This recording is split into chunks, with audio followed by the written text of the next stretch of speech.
Hello gamers, welcome back, or in case you are new here, I'm Encasiel, and in this video I'm going to take a comprehensive look at what the Chrono Odyssey beta test had to offer. I thought this was an MMORPG with a lot of potential, and I still do. This beta confirmed that I want to play more of this game. However, there are quite a few problems that I think will turn off a lot of people. They might not be deal breakers for me, but they will for others. I want to make this very clear, so I will say it again. I like the game very much. I will play it when it releases. However, in this video I aim to be objective and discuss the negatives, the positives, and I will focus on what needs to be improved before release. So if you love the game, know that it's doing the game no favors if I portray it in a more positive light than it actually is, or negative for that matter. Echo chambers are not beneficial for any subject. The developers mentioned that this closed beta test was meant to be a stress test for the servers and for us to get a feel of the type of content in the game. They have also stated that what we got to test was an older build that was prepared for testing last year, rather than their latest build, which is more advanced. However, what I am talking about in this video is the build that we got to test, not the build that they potentially have and we did not get to play. Another thing that must be made clear is that Chrono Odyssey is in a lot of ways very similar to New World. It is absolutely clear that New World was a direct inspiration for this game. This happens all the time in the gaming industry. League of Legends basically copied Dota and made the game more casual. Valorant copied Counter-Strike and added abilities, and the list goes on and on. The common theme here is that developers take a good foundation and expand upon it. Sometimes it results in a much better game. This actually happens everywhere and in everything, not only in gaming. If each of us had to rediscover fire, we would still be living in caves. You might be someone that does not like the fact that they draw inspiration from a failed game. But New World is a game that a lot of people were interested in because of the massive potential it had, including myself. For the first 2 years of New World, I had hopes for it. Sadly, the game just failed to deliver, and the player numbers prove that. In my opinion, New World has a very well polished foundation. Sadly, everything else in game is just surface level and basic. On the other hand, Chrono Odyssey is a rough diamond. It's unpolished and has many things that should be improved. However, the developers show, even in this state, that they understand various systems on a fundamental level in a way that New World developers will never be able to, which in my opinion is vastly more important and gives me hope for this title. Anyway, with those mentions out of the way, let's start. The developers claim that this was a technical test, and it appears to be true. If it wasn't, they did a very convincing job. They invited a limited number of people at first, and tested the queue system and the server caps. In the second day they started massive waves of invites and tested their ability to add servers as needed. In the second and third day of the test, some servers had stability issues, and seemingly these were fixed by the end of the beta, but we will know for sure in the next testing phase. Sadly, when discussing the server structure, there is a massive negative here. It seems they use the same server structure that has been used for over 25 years since the beginning of MMORPGs, where your character is tied to a specific server. This of course creates problems like queues and the need for people to be on the same server if they want to play with their friends or guildies. Black Desert Online uses a server structure where your character is not tied to a server directly and you can swap between servers with a cooldown. The benefits are self-explanatory. Servers don't end up dead and don't need to be merged. There are no queues. If a server is unstable, it can be taken offline and the people playing on the server can just change to another without having to wait for maintenance. The benefits are simply overwhelming. I know the vast majority of MMORPGs use this outdated server structure, just like Chrono, but it would have been nice to see developers that go the extra mile and provide an up-to-date solution, and the fact that they did not is a negative. Anyway, after you select the server, you get to create a character. you can create some absolute monstrosities in it. While this might break someone's immersion, it is actually great and very refreshing to see. This character creator gives us the freedom to create a fairly unique character that we can be happy with. This is fantastic and I hope it stays this way, because I am so sick of MMORPGs that might as well not have a character creator, like New World, where everyone looks like a carbon copy of each other with a slightly different head. Right from the start, we can see that they are already doing a better job than New World did, and this will be a reoccurring theme with everything else. I should also mention that there is no gender lock or locked appearances for certain classes. The game gives you, the player, complete freedom. Personally, I would have liked to see multiple races, but in today's day and age, this is as good as it gets. Plus, you can make a very tall and bulky character and you can pretend it's a giant, or if you make a tiny and white character, you can pretend it is a dwarf. Overall, the character creator is great, it has an overwhelming amount of options, and this is a massive positive that cannot be overstated, especially when everything that releases in recent years had character creators that did almost nothing. Since we're talking about the visuals of the character, let's also go ahead and talk about the visuals of the game world. There are 4 major pillars here: models, textures, special effects, and lighting. The first 3 are fantastic, and they did an amazing job even with the world building. The last one sadly needs work. Lighting is not quite right and it definitely needs to be improved. Sometimes the game looked fantastic and other times quite terrible. If you take a look at your character in the character screen, it looks very different than in-game, especially when the game is very bright, and this is mainly because of lighting. The developers themselves already acknowledged this problem and promised it will be improved upon. We will have to wait and see, however I think there is a very good chance that this will be addressed. Otherwise, all the work they put into the other aspects of the graphics will be devalued by this. To be honest, when looking at select footage they released from their latest build, it seems it was already addressed, but we should take that with a grain of salt before we actually get to play it. When we have games such as this one, with very impressive graphics, performance and optimization is something a lot of people will be concerned with. I tested the game on a quite powerful setup with a 490 and it ran well enough. But even so, I think performance needs to be better. That being said, because the game is made in Unreal Engine, people were able to force DLSS into it as a sort of community fix, and this has massively improved performance. The developers already stated they are working on optimization and performance, and this is absolutely normal for game development. First you need to develop the systems and then optimize them. You cannot optimize something that does not exist. Considering the technologies available at the moment and the ease of implementing them in the release build, I think it is safe to say that performance will be at least acceptable for the majority of people. The last technical aspect that I want to touch on is the options and settings available. They are bare bones, and they should be improved for release. Things like being able to toggle or hold for the sprint key, having at least 2 options for key bindings, the ability to edit the user interface. I can go on and on about various small quality of life changes that stack up and make a big difference. But it is unnecessary to go into too much detail, it's just safe to say that the options and settings desperately need some love. I covered these more or less technical aspects, and while they are important, if the game is not good at all, these matter very little. So let's talk about the gameplay aspects.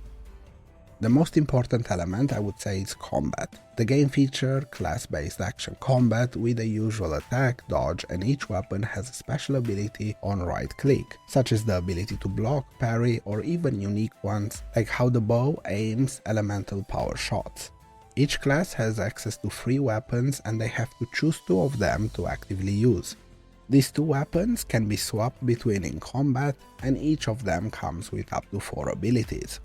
There are also 4 class abilities and there are 4 consumable slots. On top of this you have a Chronotector ability that functions as a sort of ultimate ability on high cooldown. These are abilities such as being able to rewind time for your character for a few seconds, stop time for mobs in an area, or even summon some of the bosses you defeat to assist you in combat for a short period. Each class has its own unique resource pool, such as rage or mana, and all classes have stamina. The class resource is pretty self-explanatory, it's used to cast skills, while the stamina is used for sprinting, dodging, and the weapon special ability. There are talent trees for each weapon, and there is also a class progression system that allows you to select from both passive and active options. On top of this, there are also progression trees for the chronotector abilities. The combat has an optional lock-on feature. This is absolutely awful. The camera angle is bad, the range targeting is horrendous, they have to either remove it or massively overhaul it, because in its current iteration it is fairly unusable and it is just dragging the game down. The combat itself is very similar to New World. However, objectively speaking, Chrono Odyssey's system is superior in every way, from the amount of available abilities and customization to the fact that it's class-based, which provides a more in-depth experience for each playstyle. Even small things, like the fact that stamina is a resource that has a multitude of uses, make it better. Of course, an added bonus is that the class system is much easier to balance. The game would also massively benefit from being able to cancel attacks and animations with dodge. In general, these animations are quite short, but they exist, and I think being able to spend stamina, which is a limited resource, to cancel an attack or ability should be an option. Without this, the game can feel a bit unresponsive. Another thing that makes the game feel unresponsive is that when you are sprinting and change direction, there is a delay, because your character has inertia. This should straight up be removed. It has been tried in many other games and it's always a bad idea. As a player, you should always be in control of your character, unless you get crowd controlled by an enemy. Crowd controlling yourself by sprinting or by attacking just makes the game feel clunky, and it should not be a thing. I know a lot of people have complained about this, and I really hope the developers take note of this feedback. Anyway, combat performance is tied to gear in MMORPGs, and the gearing system is again very similar to New World. Each piece of gear has predetermined base stats. It has random attribute bonuses and random traits. There is also gear enhancement, but there is no RNG tied to this like in Lost Ark or BDO. It simply requires gathering certain materials. Just like in New World, the RNG is in the trait system. The negative here is that getting a perfect piece of gear might be just as hard and punishing as the harshest enhancing system. However, the positive is that getting something with marginally lower performance but still very good will not be that hard. One extremely good thing they implemented is the ability to transfer traits from one piece of gear to another, meaning that once you got that perfect piece of endgame gear, you can easily transfer those traits to another piece in the future. Gear can be acquired either as a direct drop, but it can also be crafted. So let's talk about crafting. LifeSkills in Chrono Odyssey are an integral part of the game. The gathering process, just like in New World, is absolutely beautiful. You can cut down almost any tree, can pick up almost every plant, you can mine almost any rock. New World did a fantastic job here, they just didn't follow up. Well, Chrono Odyssey did. In most games, crafting is basic, underwhelming, and not very rewarding. Well, it is not the case here. After gathering materials, you will need recipes, and the vast majority of these you don't just obtain by going to an NPC and pressing the learn button. You have to obtain them as drops. People that enjoy doing dungeons can do them and then sell the recipes to people that like crafting and gathering. Of course, you can always do both. There are also traits related to crafting and gathering that can be rolled on gear. This means that you can have full sets dedicated to specific crafting. Personally, I hope that this means that there will be some sort of talent tree related to life skills, because in every other aspect, life skills seem to be treated as equally important as combat. There's not much else to say here, but from what we got to experience, crafting was a very solid system even in this state. So let's move on and talk about content. In the closed beta test, the map was locked to about 10 to 15% of the total map. If we go ahead and assume that this was around the same percentage of what the game will have to offer at release, this will be absolutely fantastic. The game had an absolutely amazing amount of content, from quests, open world events, random encounters, open world locations to run through and collect chests that drop gear and materials, zone elites, a world boss, solo and group dungeons, puzzle dungeons, there were bounty hunts, and of course the crafting system was a cherry on top of all that. There were 2 pieces of content that were locked, and those were Vaults and Eden, so while we can't comment on how good those will be, it's even more content, so it's more than welcome. In the previous 20 years, I have been part of many MMO launches, and some of them didn't even have half as much content as this closed beta. How good this content is can be subjective. Some people find gathering and crafting boring. Others are willing to spend thousands of hours doing it, but what can be objectively said is that the game has a great variety, especially for a new MMORPG, so there is a high chance that there will be something for most players. That being said, there is a theme in all this content. The game is not holding your hand almost at all. It is a sandbox, and they are very true to that nature. There are quests to follow that will lead you to where you need to go, but it is up to you to read those quests and understand what you have to do. You can even choose to skip everything and progress however you see fit. The choice is entirely yours. For me, this was a massive positive. I'm sick of games treating me like I have a 5-second attention span, so I absolutely love this aspect of the game. However, others might find it to be a negative. There are many people that need the game to create a clear path for them to follow, and doing so usually makes the game more successful. BDO, for example, implemented a season system that is basically an enhanced tutorial for new players, and it massively helped player retention. While I had no problem with the way the game is now, I objectively believe that the game would benefit if the developers rework the tutorials to be much more comprehensive and teach people a bit more about the game. This reminds me, I just said that you need to read the quests, and this is a massive negative. We're in the year 2025, and there is no reason for things to not be fully voice acted. AI voice actors are cheap, and as a player I couldn't care less if they use them or not, especially if the alternative is having no voice acting.